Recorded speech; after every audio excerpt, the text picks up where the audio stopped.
Hello everyone, this is Cybertronian Beast, and today we're taking a look at Generation 1 Thrust. This figure is one of my loose figures. I do not have the packaging for him anymore. It would be fantastic if I did, because I think that would increase the value of this figure by about, 100%, but unfortunately I don't. This figure came to me from my very best friend Charles. He gave it to me when he was getting rid of his collection, and it is, 90% complete. It's very, very much complete, and it's in great shape. So let's take a look at it.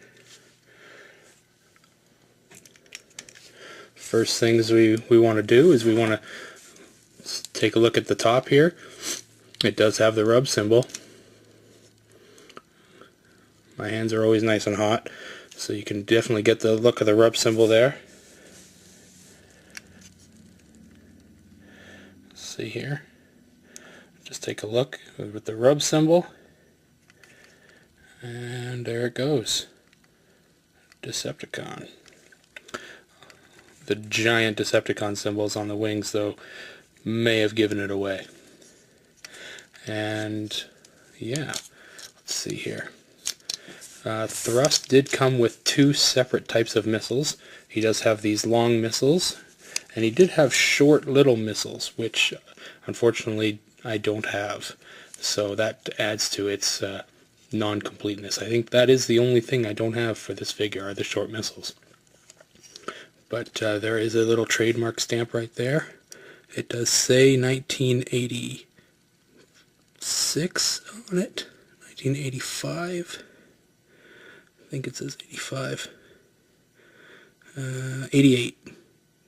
I don't know. Something says Japan. Let's move the wing and maybe I can see a little better. Hasbro. 88. It's got to say 88. This also says Takara on there as well.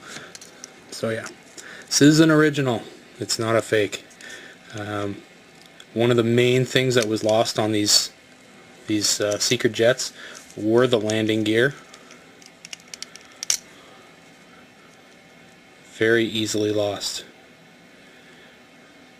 Although when I do search eBay for things, you can find like bundles of 3 of them. So it looks like people are making their own, which is, nice, but they're not original. So if you take that off, and you can take the blasters off, these become his arm blasters, which is always nice and convenient. It looked the part from the G1 figure. The transformation on these Seekers was actually very easy. For me, I usually flip the feet down first. I would twist the wing in, use my thumb to pop out his arms, and that usually let go of his nose piece. I would then crack it in the center and fold it right in and just kind of spin it right around.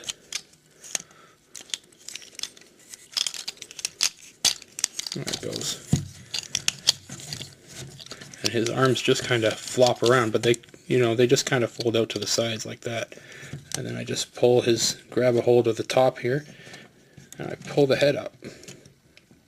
Now on the Season 1 Seekers, meaning Starscream, Thundercracker, Skywarp, you would fold this part back to reveal the rigid lines that would be detailed on the side of their heads. But since this is Thrust, you leave it up, because he was a conehead.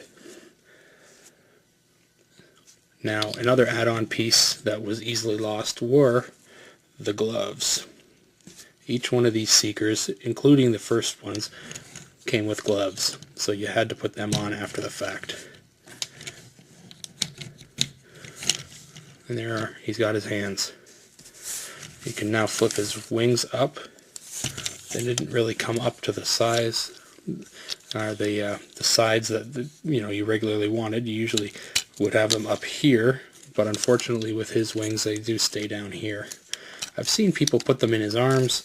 It looks dumb. I mean, that just looks dumb. Plus it didn't move right, so you got to leave it down here. and in go the blasters. Now this long missile is broken. It doesn't have the part that locks into the shooting mechanism, so it just stays out.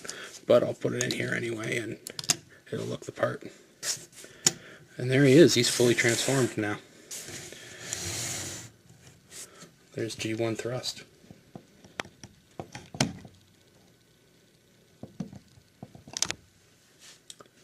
He's a very good looking figure. I really do like him a lot.